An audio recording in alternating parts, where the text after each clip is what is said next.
Shalom, and welcome to the first episode of the Great Tribulation, Why Israel Will Be the Last Nation Standing.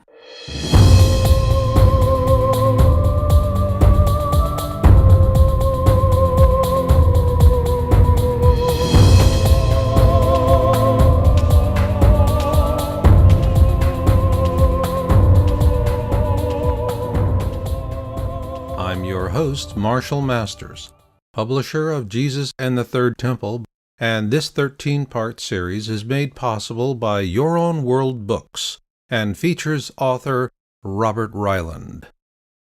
Robert is an evangelical Zionist, and for him the real story of Judaism and Christianity begins in the sands of the Sinai during the days of Moses, and closes with an accurate historical view of the Temple Mount as it is today. His views will not be the ones you would expect to hear from the pulpit, apart from traditional teaching. This is because his book represents decades of impartial research. Robert followed the truth wherever it led him, and in the process deepened his own relationship with God and in ways he could have never imagined. In this series, he reveals the hidden mysteries of what really took place in Jerusalem during the days of Yeshua, and the laws by which he faithfully lived and died. Why is this knowledge important? Because to this day it remains an ancient and powerful force of history. Yes, the very one driving today's headlines as events unfold in the Middle East. This is why the goal of this series is to bring Christians and Jews together with a shared sense of history, purpose, and commitment to Messiah. For more information about Jesus and the Third Temple, the complete guide to the ancient history and secret rituals of the Red Heifer ceremony, please visit yowbooks.com, YOWBOOKS.com, or JesusandTheThirdTemple.com. And now we begin with the first part of Episode 1, Why Israel Will Be the Last Nation Standing.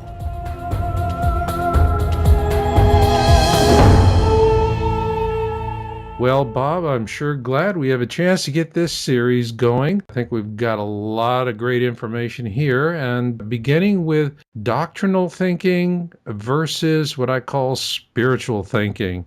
I'm sure you're familiar with doctrinal thinking. Been there. Done that, okay. For me, doctrinal thinking really is a reflection of status quo. That's all. Somebody's decided that what they've got set up works, and they don't see any point in fixing something that, from their standpoint, is not broken. But that is not the path to truth. The path to truth is one where you follow the truth wherever it leads, and you forget about the political and economic sensitivities. With that in mind, because this series is really aimed at people who are seekers of truth like you. Up front, what are your opponent's chief criticisms of your book, Jesus and the Third Temple? Well, in the defense of some doctrinal thinker people, I put forward the fact that it is human nature for many. I probably am an exception. Most people, if they've never heard it before, or if it's extra biblical, they immediately put up a red flag, a stop sign. Also, there's very subtle and lethal anti-Semitism that's exhibited here, because some of them say, that's just Jewish stuff. I don't believe anything the Jews say. And that's one of the first things I ran into, by the way. Well, I can imagine that. Of course, that follows right after all the Jew jokes in Sunday, right? Exactly. But I did run into one fairly prominent TV evangelist. Eyeballed him at a meeting and told him what I had found. And he said that what I was saying was the truth, in fact, but he would not stand up with me because there's another very real truth you have to consider here, and that is the peer confrontation.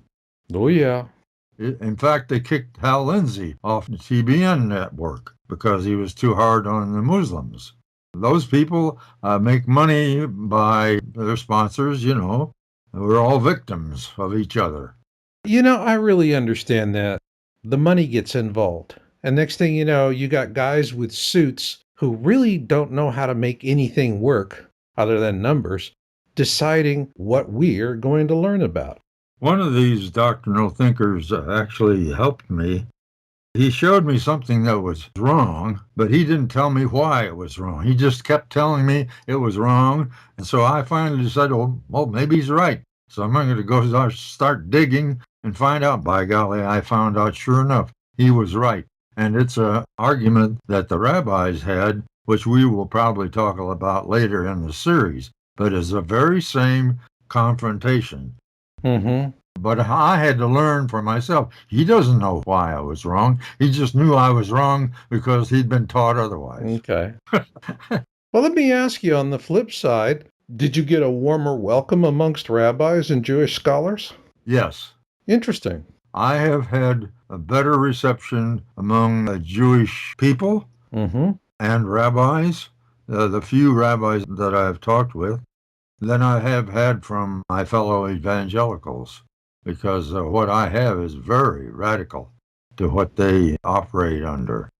Like this friend of mine, he's an excellent scholar, and I highly respect him, Uh-huh. but I was mistaken, and he told me about it, and he insisted on it, so I went and looked it up in my second favorite book, the Pentateuch and Haftorah. Mm-hmm. Not very many Christian evangelicals even know what it is. Right. But if you want to study the Torah, that is the book you must have. It was written by Rabbi Hertz, and I got it at Temple Israel, which is where I started my studies, a local synagogue library. The ladies there considered me the local Goy scholar. The local Goy scholar. In fact, they had me answer questions to people that called in once in a while. Now, I find that interesting because I do have a question. I think it's very timely given current trends in America right now and what's happening in the Middle East. Because as the subtitle of this show goes, why Israel's the last nation left standing. Well, there are a lot of folks that are saying United States is going to desert Israel. So the question then becomes, will America do that? Will it turn it back on Israel and walk away? It's very sad to say that they are right. They may have been reading the scriptures, the Old Testament. The best example I can think of is from Zechariah chapter 12, verses 2 and 3. Mm-hmm. Verse 2 says that Jerusalem will become a cup of trembling to all those round about. Now, something very subtle happens. Mm-hmm. The first one says to Jerusalem and round about. That's what's going on now. It's local. Mm-hmm. But then in the next verse, verse 3, it says what you asked me about. It says that Jerusalem will become a burdensome stone to all nations. And when they say all, they mean ALLL underlined 3 times, Okay. Underline 3 times. I mean, wow, we're talking about making the point here. But on the flip side, you got folks that are out there saying that America will desert Israel. And as a consequence, Israel will no longer have funds for its military through American foreign aid, and that will cause the end of the state of Israel.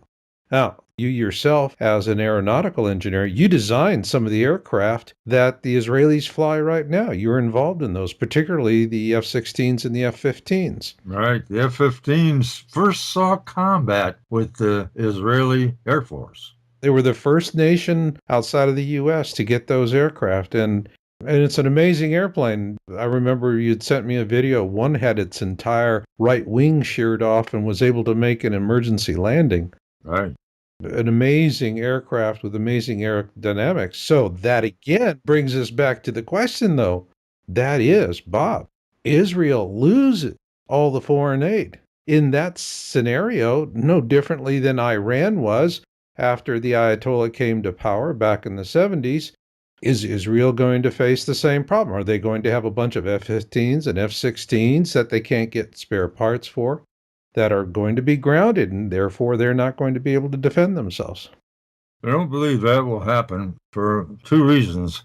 First of all, historically, we know that God has always protected Israel when they are in his favor, which they apparently are now. And the other thing is, the Antichrist. Whoa, whoa. Now, let me go back to that. Go ahead.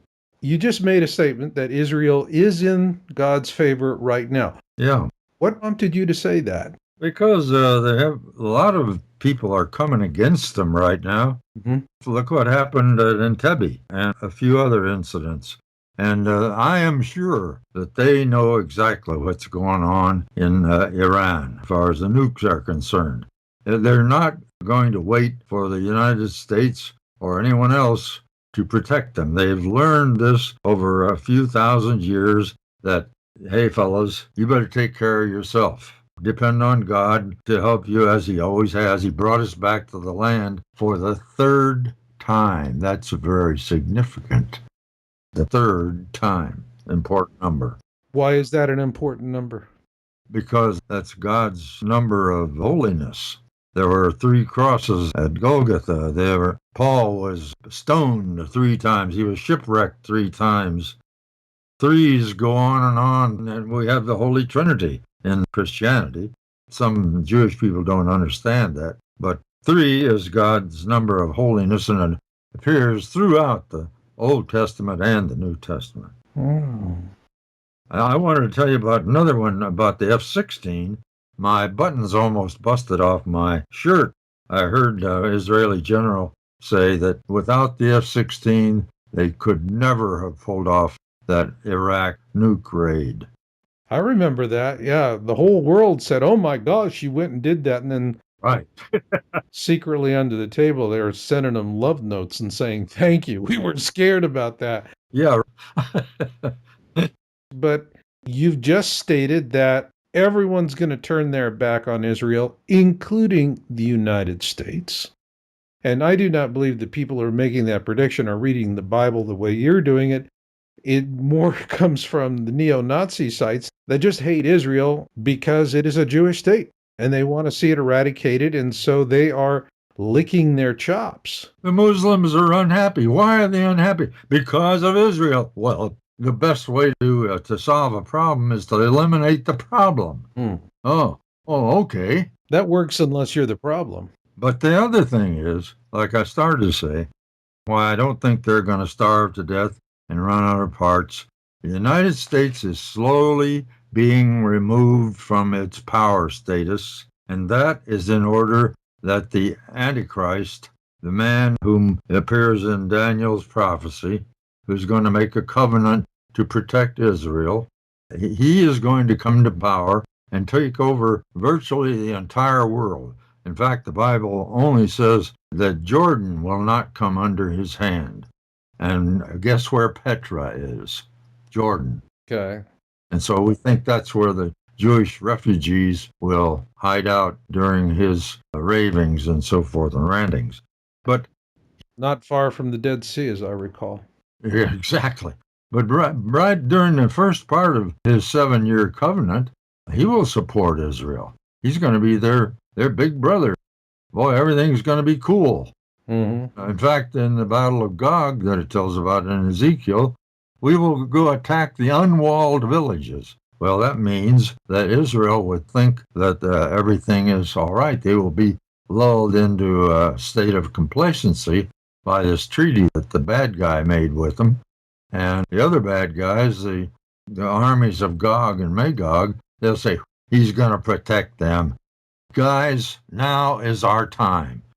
So they go after Israel to take a spoil from unwalled villages. Well, and there will be a nuclear exchange, according to Ezekiel prophecy. The Gog, the rabbis have no doubt who Gog is. It's Russia, directly north of Jerusalem, and it's descended from horrible people back in the ancient times, the Scythians. And it says there will be a nuclear exchange. In so many words, I will bring a fire on thee, O Gog, and I will bring a fire on those who dwell carelessly in the isles. Well, the Western nations have waterfront property. Russia doesn't have very much. And so it says, in so many words to me anyway, that there will be a nuclear exchange. Okay. In the next segment, I really want to take a look at the series in general, but this is a key thought. We need a little more time on this. All right.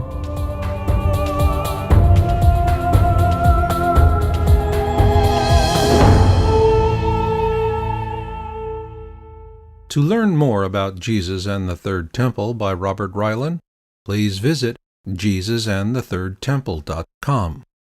And now we continue with the second part of Episode 1, Why Israel Will Be the Last Nation Standing.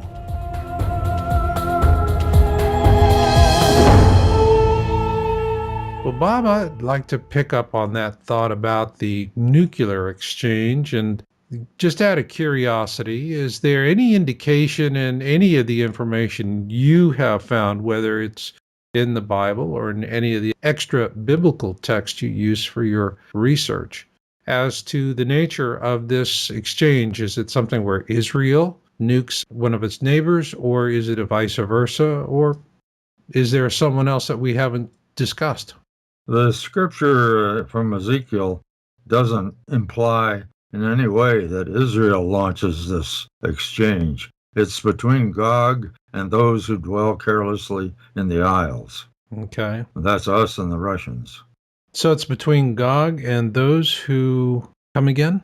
Those who dwell carelessly in the isles, or in the coastlands, some translations say. The Western world. The attack is going to come from Russia? Yeah. And who do you think they're going to be attacking? Us, the United States, Canada, Australia, UK, anybody who in the Western world who has nukes. Okay. They're going to neutralize them because they would possibly come to the aid of Israel. And he wants to take credit for all that himself. He is who? Gog. Okay. And the other nation, it names the other nations, Libya, Persia, Gomer and his bands, which is southeastern Europe. Albania is 80% Muslim, for example, and Togarma of the North Quarters, and we think that's Turkey. Mm-hmm.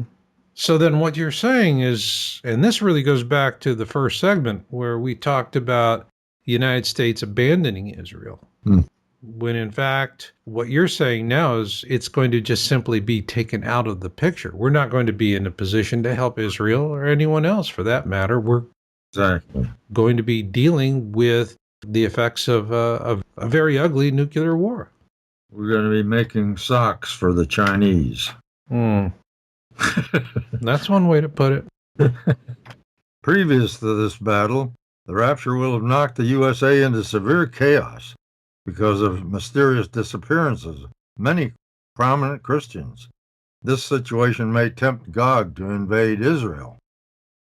In all of this, how is Israel going to fare? Is Israel going to be attacked with nuclear weapons?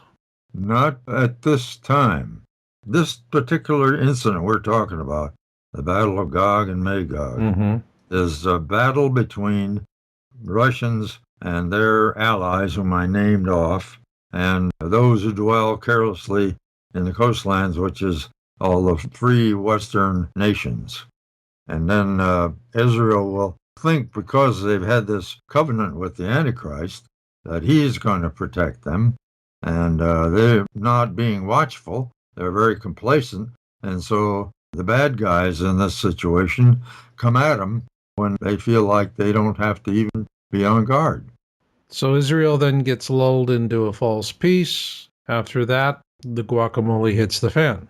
3.5 years after that covenant is made is one place where you could say the guacamole hits the fan, because at that time the Antichrist will commit the abomination of desolation at the place of worship that the Israelis have set up.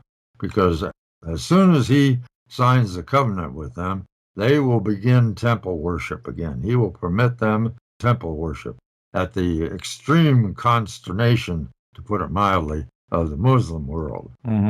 But then, and after 3.5 years, in the middle of the week in Daniel's prophecy, he will cause the sacrifices to cease, and he will turn against the Israelis. Like you said before, he'll make the Holocaust look like a Sunday school kindergarten ice cream picnic. They'll be hunting down Jews all over the world. Everybody will. Jews and newly converted Christians will be going along at the same time during the last half of the Great Tribulation. And who's going to be hunting them exactly? The Antichrist and his people. He will be controlling virtually the whole world, everything except Jordan. Okay. A lot of going to be converted to Christianity during that time by 144,000 Jewish evangelists, 12,000 from each tribe. But the Antichrist, in the meantime, is going to be trying to kill off the Jews also. And anybody who won't sign up for his mark for loyalty will be separated from their head. It's very specific about that. That's not an interpretation. Both the Christian and the Jewish teachers, the rabbis, say it will be a time of trouble such as the world has never known or will never know again. In Judaism, it's called the time of Jacob's trouble. And boy, it's trouble. A lot of this is from both books. Okay. Jesus was a Jew, so was Paul and the rest of them. Christians weren't invented until about the 2nd or 3rd century. So, from the Israeli perspective, I have a couple of questions. Uh-huh. One, we've said Israel's the last nation left standing, but what about Jordan? Seems to kind of slip through the cracks here. That's one. And two is, if Israel's the only nation left standing, how much of it is left standing? We don't know, but Jerusalem for sure, because that's where Messiah is going to operate from, and he is going to erect the temple that he will occupy, and there will be a remnant. God always preserves a remnant of his people. So the rest of the world will be in absolute turmoil, as we discussed earlier. And so I would say that Jerusalem itself will actually be the last man standing. I don't know about the rest of the nation. It's fairly agricultural, so I would think it would be virtually untouched, except for Tel Aviv, maybe. What happens to Russia? I'm going to bring a fire on the Ogog, so it's going to get nuked. It'll be pretty badly burned up and flattened. Well, the earthquake that's coming is going to flatten every wall on Earth. So, from the standpoint of us here in America, we're just going to be so miserable with our own situation. We're just going to be like most everyone else in the world, just watching from afar and getting scraps of information, but that's about it. Exactly. Okay, so then these are really topical issues, and we've got a series of them, and I'm just going to read them off, and as I do, give me just a one-sentence thought that comes to mind. I've got pillar, fire, and cloud. Yeah. When did it leave the temple? Okay. He-goats and scapegoats. The mysteries of the atonement ceremony with the goats. Okay. Finding the temple site. That has been a huge contention between various people for years, and it's recently been found as far as I'm concerned. Okay. And secrets revealed. There are many secrets that are revealed in this book, and one of them is that I could take you to the place of the cross tomorrow. Wow, that one's going to be interesting. We then follow after that with most amazing prophecy. The most amazing prophecy is in Daniel 9:24 to 26, where Daniel told the Jewish people when the Messiah would arrive in Jerusalem. And they were marking off their calendars, and sure enough, he arrived just exactly on the date that was calculated, and that's why they were throwing down their cloaks and the palm fronds in his path as Yeshua bar Yosef rode into Jerusalem on that donkey.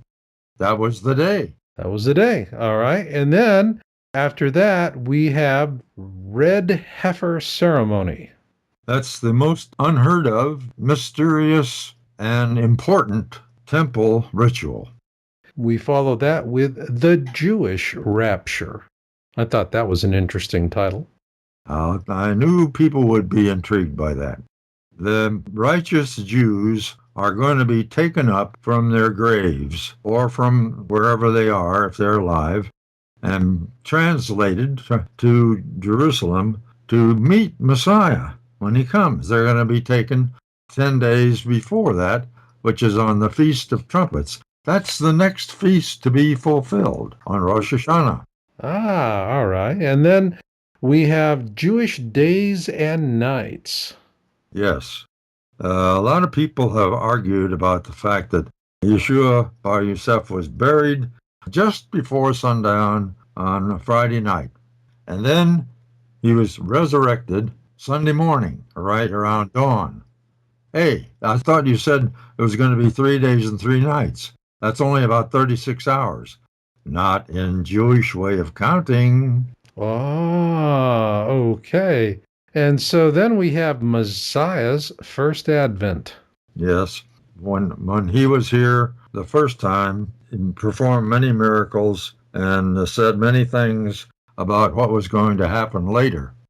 And we'll be dwelling on those as we get to the scenario of the time of the end. Okay. But he prophesied that the temple would be destroyed, and sure enough, 40 years later, it was. Okay. And then we follow that with the fire and the cloud. Well, the fire and the cloud was there's a lot more to that than what we talked about before. As I said, that's what started me out on this whole thing. I mean, has anybody ever seen God? Well, no.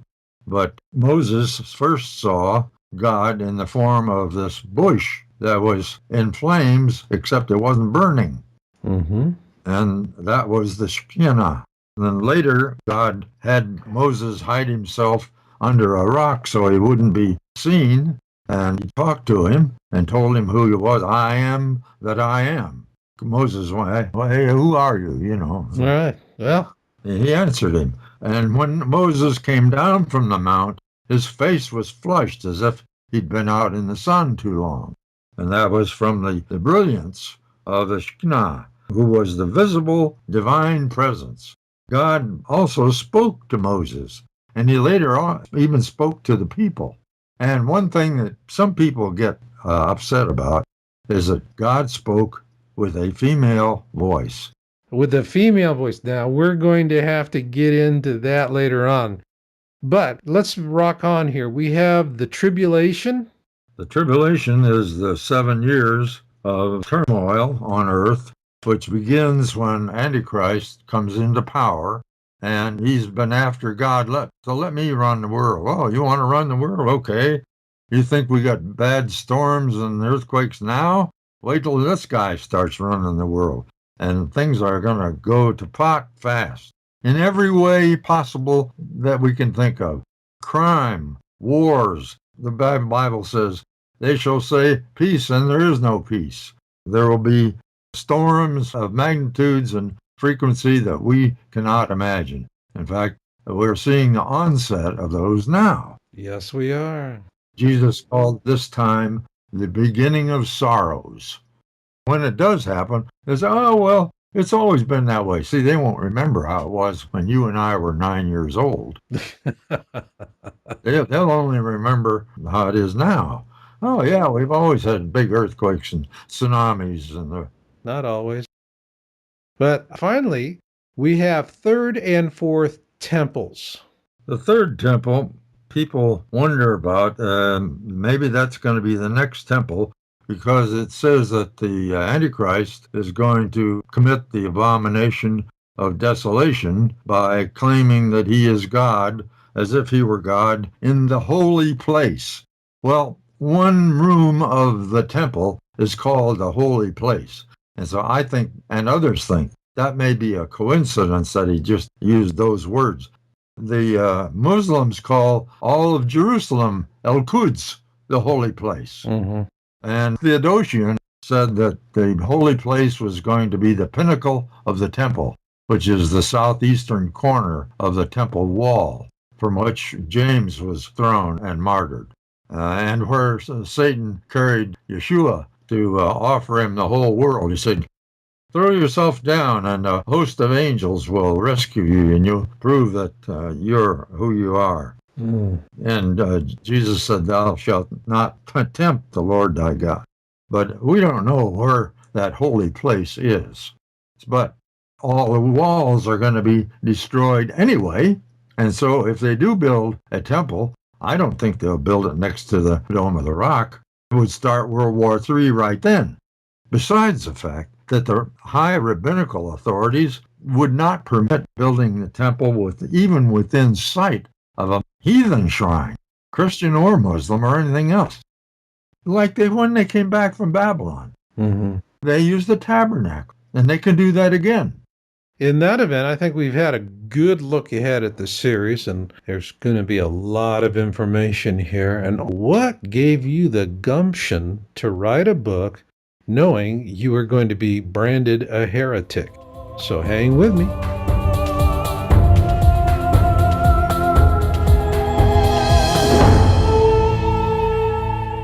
To learn more about Jesus and the Third Temple by Robert Reiland, please visit JesusandTheThirdTemple.com.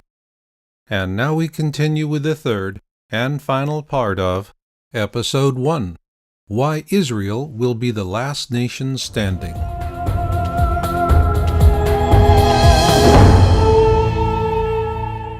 Well, Bob, I think the listeners out there are going to be curious. A good part of them are going to be curious as to why you wrote this book, why you chose to follow a path that's, frankly, well off the beaten path of dogma and doctrine. So I'm going to pose the question straight at you. Why did you write this book? The thing that started me was my curiosity about the fire and the cloud. As I started writing, it became like a snowball, and I found all kinds of myths that I'd been taught. I wanted to tell other people about them if they were interested. Besides the fact that the more that I study the Talmud and Midrash and the Haftorah, I find that conservative Judaism and conservative Christianity are very close in a lot of ways. The big argument is, who is that going to be whose feet stand on the Mount of Olives on that day? Other than that, they're very close in their teachings. And I had to write the book. I didn't plan on writing it. Like I say, it snowballed. I had to bring out these truths that I had found. Kind of addicted to that, as you pointed out. You sure are. How do you respond to those that would criticize you for using extra biblical material? They say that, for example, that, well, it doesn't say anything about the removal of the glory of the Lord in the Bible, so that's for extra biblical. And so how can we believe that? Besides, that's written by Jews, and they almost spew the word out. And I tell them, well, where does it tell in the Bible that the temple was destroyed? That happened, and Jesus said it was going to happen, but it doesn't say it in Scripture.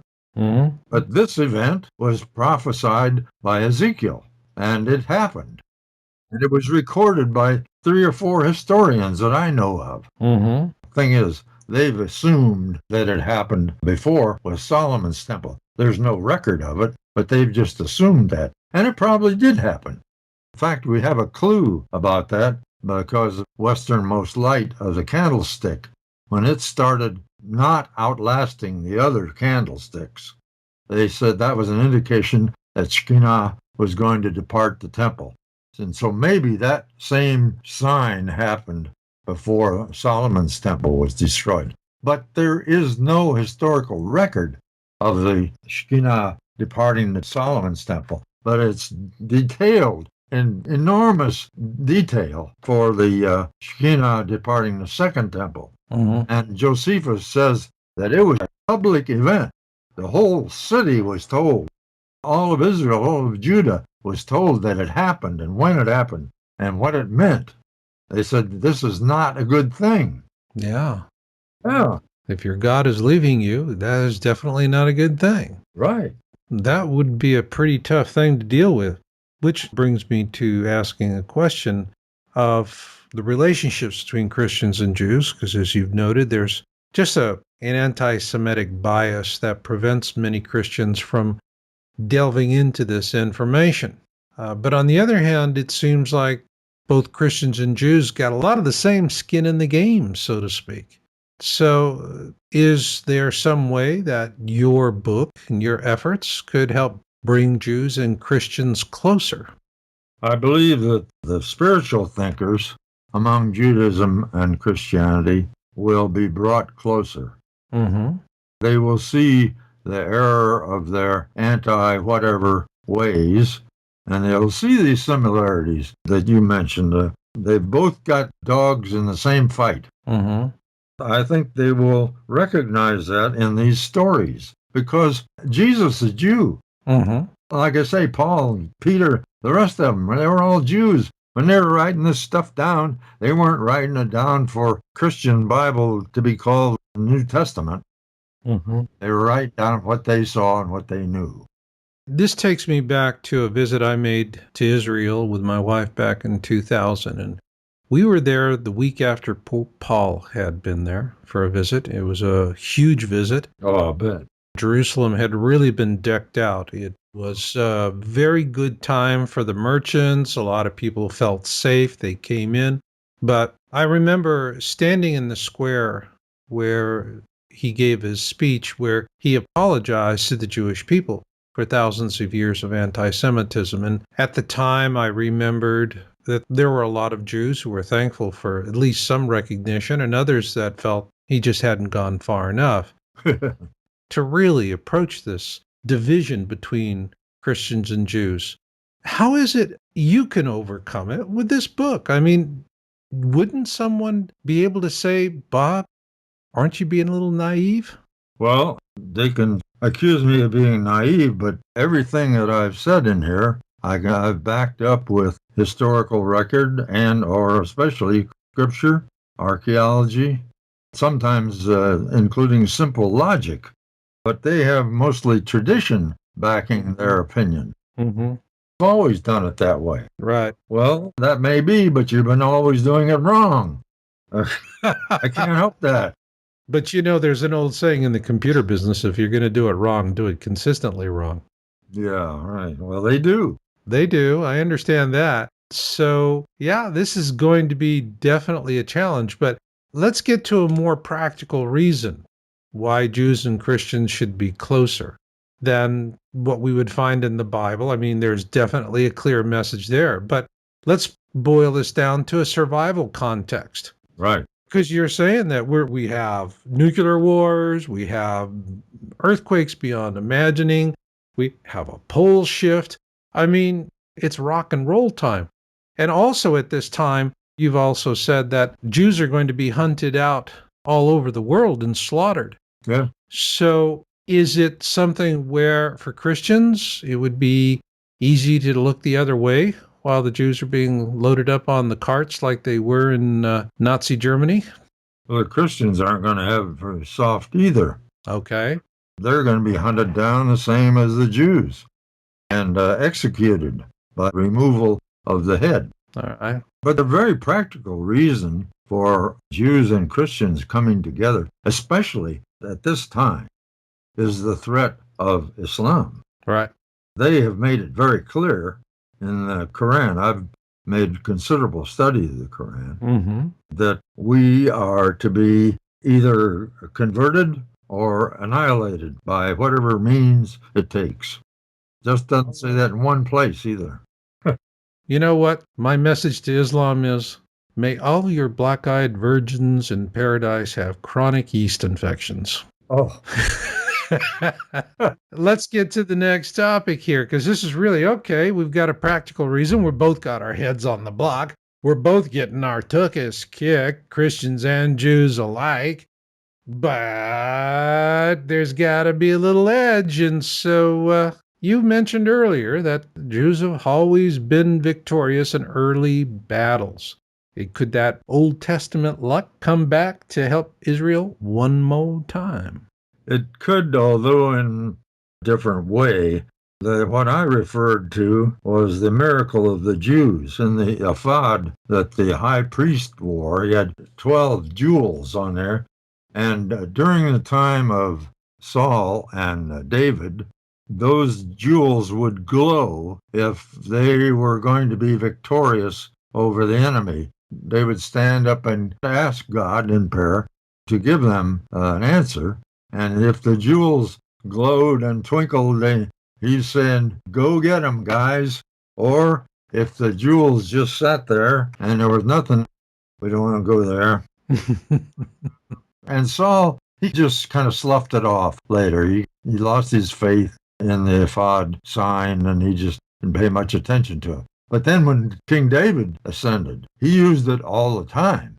That's why he was so successful in battle all the time. He had the help of the Lord standing behind him. He didn't have the priest with the jewels there when he was facing the giant, Goliath. But later on in his battles, where people were saying that David kills 10,000s where Saul kills thousands, he was tremendously successful. But kings later on hardly used it at all. All right. One last question for this show. If Christians out there decide to follow a path similar to yours, where they're just following the truth where it leads them, and they're in the process of that going to see that it is to their advantage to find closer bridges between Jews and Christians, are they going to benefit from the fact that the Jews do have this history, as you just pointed out, with David? Would that apply today? Are they going to have that same advantage today as they would with the rule of David? I don't know if the Jews are going to have that kind of battle success, but we already discussed the miracle of a sort that's going to occur at the Battle of Gog and Magog. Maybe you didn't catch it, but God is going to destroy 5/6 of that invading army. And the Jews are going to have a lot of red heifer ashes in order to purify all the graves from having buried all those people. Wow. And purify the people that bury them. They're going to have a lot of red heifers. Trust me. Wow. So that's a miracle of sorts that's already predicted. All right. But I wish I could find other Christians that have my same bent on this, because I have found that studying the Talmud and the Midrash and other Judaica has made me a stronger Christian. I've looked for Christianity, Messiah, and other strengths and stories of God, the Father, in the Talmud and the Midrash and so forth. Strengthened me, things I never expected to find. Oh, another great book source is the Jewish Book of Why. Okay. And the second Jewish Book of Why. So these are sources that you've used, and you found knowledge, you found strength, and you found your own faith reinforced. And I think that is pretty interesting, which brings us to a wrap on this.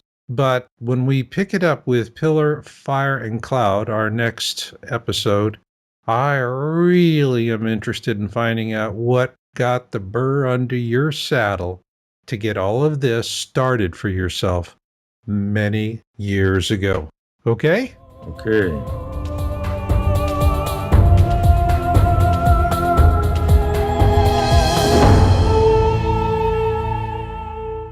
This concludes Episode 1, Why Israel Will Be the Last Nation Standing. Next up is Episode 2 of the Great Tribulation, Pillar, Fire, and Cloud. To learn more about Jesus and the Third Temple by Robert Reiland, please visit JesusandTheThirdTemple.com.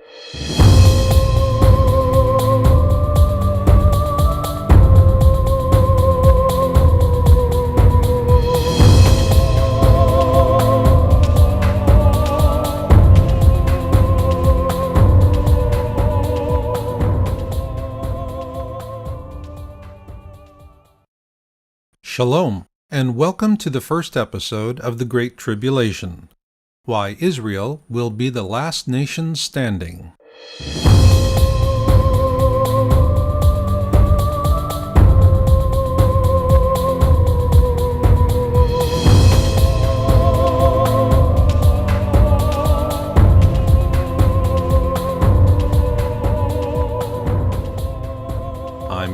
host, Marshall Masters, publisher of Jesus and the Third Temple, and this 13-part series is made possible by Your Own World Books and features author Robert Reiland. Robert is an evangelical Zionist, and for him the real story of Judaism and Christianity begins in the sands of the Sinai during the days of Moses, and closes with an accurate historical view of the Temple Mount as it is today. His views will not be the ones you would expect to hear from the pulpit, apart from traditional teaching. This is because his book represents decades of impartial research. Robert followed the truth wherever it led him, and in the process deepened his own relationship with God and in ways he could have never imagined.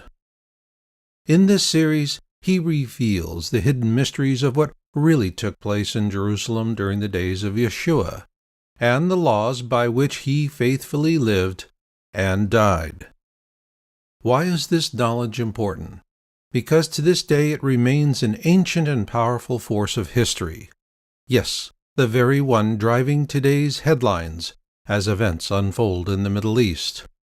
This is why the goal of this series is to bring Christians and Jews together with a shared sense of history, purpose, and commitment to Messiah. For more information about Jesus and the Third Temple, the complete guide to the ancient history and secret rituals of the Red Heifer ceremony, please visit yowbooks.com, YOWBOOKS.com, or JesusandTheThirdTemple.com. And now we begin with the first part of Episode 1, Why Israel Will Be the Last Nation Standing.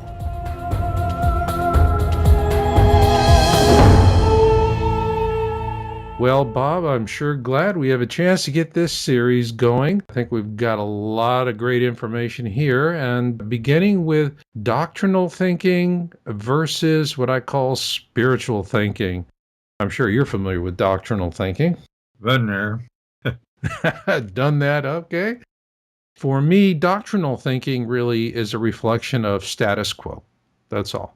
Somebody's decided that what they've got set up works, and they don't see any point in fixing something that, from their standpoint, is not broken. But that is not the path to truth. The path to truth is one where you follow the truth wherever it leads, and you forget about the political and economic sensitivities.